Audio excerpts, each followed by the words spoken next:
ایک یہ کویشچن کیا کہ میرے والد صاحب اپنا کام بھی کرتے ہیں اور اچھا خاصا بینک بیلنس بھی ہے،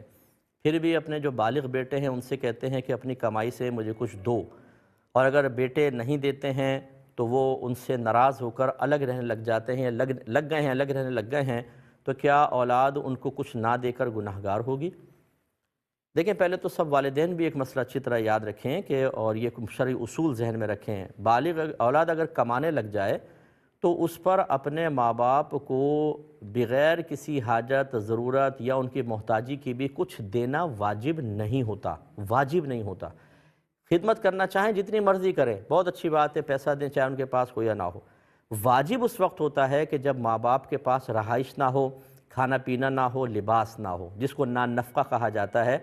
تو پھر یاد رکھیں تمام اولاد پر بشمول لڑکا ہو یا لڑکی سب پر ماں باپ کی کفالت کرنا واجب ہو جاتا ہے، یعنی کنٹریبیوشن کریں، تھوڑا تھوڑا پیسہ ملائیں، ماں باپ کو رہائش دیں چاہے وہ کرائے کا مکان، اور ان کو کھانا پینا دیں، لباس دیں۔ لیکن اگر ماں باپ کے پاس پہلے ہی کھانا پینا، رہائش، لباس موجود ہے تو اب اولاد پر کچھ دینا واجب نہیں ہے، اب صرف افضل ہے کہ اگر وہ اپنی کمائی میں سے اپنے والدین کو کچھ دینا چاہیں، سعادت کی بات ہے، لیکن نہ دیں تو بالکل گناہگار نہیں ہوں گے۔ یہ تو ایک حالت ہو گئی۔ اب دوسرا، ماں باپ محتاج نہیں ہے لیکن ڈیمانڈ کر رہے ہیں،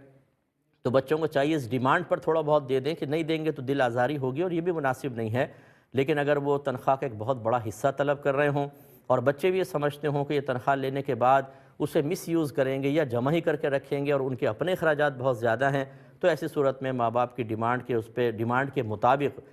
جتنا وہ مانگ رہے ہیں وہ دینا واجب نہیں ہے، تھوڑی بہت خدمت کر دیں تاکہ دل آزاری بھی نہ ہو تو ٹھیک۔ اب اس کے باوجود اگر بچے شرعی طریقے پہ چل رہے ہیں اور ماں باپ ناراض ہوتے ہیں تو یاد رکھیں اس ناراضگی کا نقصان بچوں کو نہیں ہوگا، خود والدین کو ہوگا۔ ایک ہی کویشچن کیا ابھی کہ لے لیتے ہیں، یہ بھائی نے فرمایا کسی نے کہ حرام ہڈی کے اوپر کوئی جادو ٹونا کروایا اور لوگوں کو پتہ چل گیا، کوئی رشتہ دار یا دوست ہے، تو اب اس سے تعلق رکھنا کیسا ہے؟ دیکھیں، جو اعلانیہ طور پہ جادو ٹونا وغیرہ کر رہا ہو، جب تک یہ اس سے اعلانیہ طور پر یعنی سب کے سامنے توبہ کر کے اور اپنی حالت کو درست نہ کر لے، اس سے سوشل بیکورڈ قائم رکھنا لازم ہوگا۔ یعنی پہلے تو اعلانیہ توبہ کرے کہ میں آئندہ یہ جادو ٹونا نہیں کروں گا، اور پھر کم از کم 5-6 مہینے سال تک آپ دیکھیں اس کی حالت ٹھیک ہونی چاہیے۔ یہ نہیں کہ ابھی آپ کے سامنے توبہ کی، کل پھر وہ کسی جادوگر کے سامنے جا کر بیٹھا ہو۔ اتنی جلدی اعتماد نہیں کیا جاتا ایسے لوگوں پر، کیونکہ جادو ٹونا یاد رکھیں جو کروایا جاتا ہے یہ کفر ہے، کیونکہ اس میں کلمات کفر و شرک لازم ہے، اس میں گندگیوں میں جادوگر انوالو ہوتا ہے، تب کہیں جا کے گندے شیاطین اس کے ساتھ مدد کرتے ہیں اور پھر خراب کام ہوتے ہیں۔ تو لہٰذا ایسا شخص دائرہ اسلام سے خارج ہوتا ہے۔ اب اگر وہ توبہ کرتا ہے تو یوں نہیں کہ فوراً ہم توبہ اس کی مان لیں، ٹھیک ہے توبہ کی، اللہ تعالیٰ اگر یہ ہو سکتا ہے ابھی مر جائے تو اللہ تعالیٰ اس کو بخش بھی دے، لیکن جو مسلمانوں پہ واجب ہے وہ یہ کہ اس میں اصلاح کے آثار دیکھیں، اور اس کے لیے تقریباً 1 سال تک انتظار کرنا چاہیے۔ بس رسمی طور پر ہائے ہولو کریں، اپنی خوشی غمی میں اس کو نہ بلائیں، نہ اس کے ادھر جائیں، تاکہ اس کو 1 سال میں اچھی طرح احساس ہو کہ یہ میں نے کیا کر دیا تھا۔ اس کے بعد پھر آپ بالکل جب وہ دیکھیں کہ ہاں اصلاح کے آثار بالکل کامل ہو چکے ہیں اور وہ ایسے کسی غلط قسم کی ایکٹیویٹیز میں دوبارہ انوالو نہیں ہوا، تو پھر آپ بالکل اس کے ساتھ میل جول رکھ سکتے ہیں۔ جو ہیں وہ حرام و حلال پر بلیو نہیں رکھتے، تو وہ حرام گوشت خرید کر لے آتے ہیں گھر کے اندر اور کہتے ہیں اسی کو پکاؤ، تو بیوی کیا کرے؟ لیکن سب سے پہلے تو میری سسٹر آپ یاد رکھیں، اگر آپ کے شوہر برملا یہ کہتے ہیں کہ میں حرام و حلال کسی کو نہیں مانتا، تو وہ دائرہ اسلام سے باہر ہو گئے، کیونکہ وہ قرآن کا انکار کر رہے ہیں، وہ حدیثوں کا انکار کر رہے ہیں۔ قرآن نے حلال کو حلال فرمایا، حرام کو حرام فرمایا۔ باہر کے ملک میں رہنے کا مطلب یہ نہیں ہے کہ اگر آپ کو فریڈم آف اسپیچ حاصل ہے تو آپ قرآن اور اللہ تعالیٰ کی تعلیمات کے خلاف بولیں، اور اگر وہاں پہ فوری طور پہ گرفت نہ ہو تو آخرت بھی آپ کی محفوظ رہے گی۔ ایسا نہیں ہے، آخرت میں شدید گرفت ہے۔ ایسا شخص دائرہ اسلام سے خارج ہے۔ سب سے پہلے تو آپ کو یہ فکر کرنی چاہیے کہ اس کے ساتھ میں رہوں یا نہ رہوں۔ فوری طور پہ اپنے قریبی کسی اچھے مستند اہل سنت کے ادارے سے اس پہ فتویٰ لے کر اور پھر دیکھیں وہ کیا کہتے ہیں۔ وہ یہی کہیں گے کہ یہ رشتہ قائم نہیں رہے گا آپ کا، کیونکہ وہ شخص دائرہ اسلام سے خارج ہو جائے گا جو یہ کہے کہ میں حرام حلال کسی کو نہیں مانتا، یہ کفر ہے۔ آپ کو فوراً ان سے علیحدہ ہو کے ان کو احساس دلانا چاہیے، دوبارہ وہ کلمہ پڑھیں اور فرض کر لیں کہ اگر مجھے سمجھنے میں کوئی غلطی ہوئی، لکھا تو آپ نے یہی تھا، وہ حرام کو حرام مانتے ہیں، حلال کو حلال مانتے ہیں، لیکن کہتے ہیں بھئی میں لے آیا ہوں تم پکا لو بس، تو ایسی صورت میں کافر تو نہیں ہوں گے، لیکن یہ ضرور ہے کہ آپ وہ حرام گوشت ہرگز نہ پکائیں، کیونکہ مسلمان کے لیے حلال ہی کھانا واجب ہے، حرام نہیں۔ بہن کہتی ہیں کہ میرے 3 بچے ہیں، 1 سال کا، 2 سال کا، 3 سال کا، تو جب میں ان کی نیپیز وغیرہ چینج کرتی ہوں تو پانی یوز نہیں کرتی بلکہ وائپس استعمال کر لیتی ہوں، وہ گیلا سا لیکوڈ کا ایک کپڑا ہوتا ہے۔ تو یہ جائز ہے یا مجھے پانی ہی استعمال کرنا ہوگا؟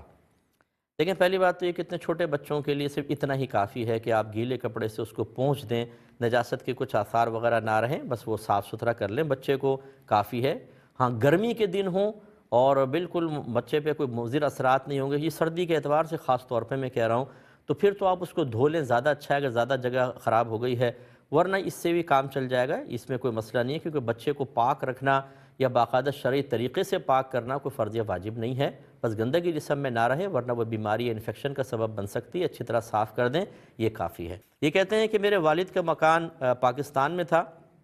یہ والد کا ایک پلاٹ تھا، تو میں نے 4 سال سعودیہ میں خوب محنت کر کے اس پہ ایک مکان بنوایا، کیا اب اس میں جیسے والد کا انتقال ہوتا ہے تو میری 4 بہنوں کا حصہ ہوگا یا نہیں ہوگا؟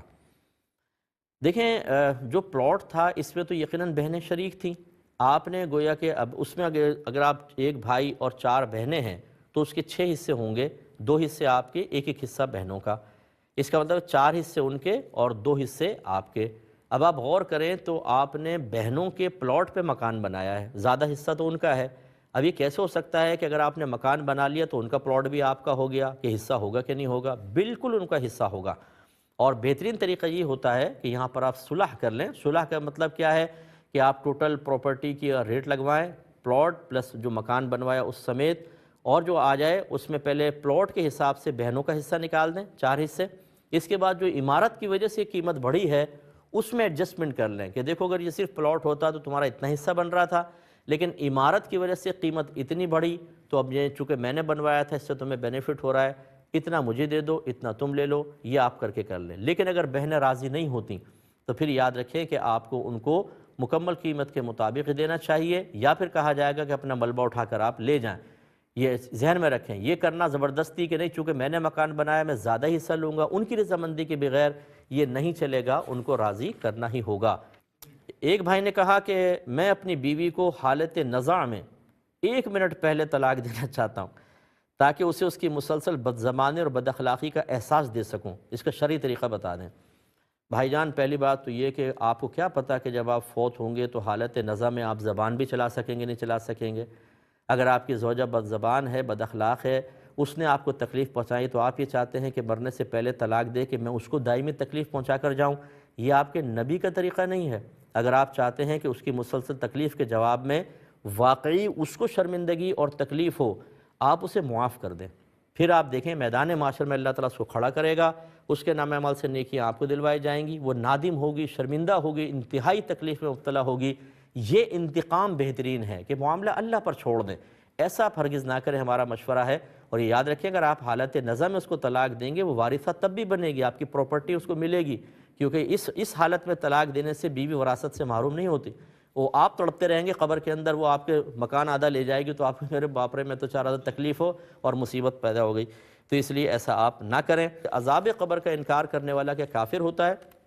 یہ کافر نہیں ہوتا، ہم اسے گمراہ کہہ سکتے ہیں، کیونکہ عذاب قبر کا ثبوت احادیث سے ہے، اور ایک دو پرٹیکولر حدیثوں کا انکار کرنا کفر نہیں ہوتا، گمراہی ضرور ہے۔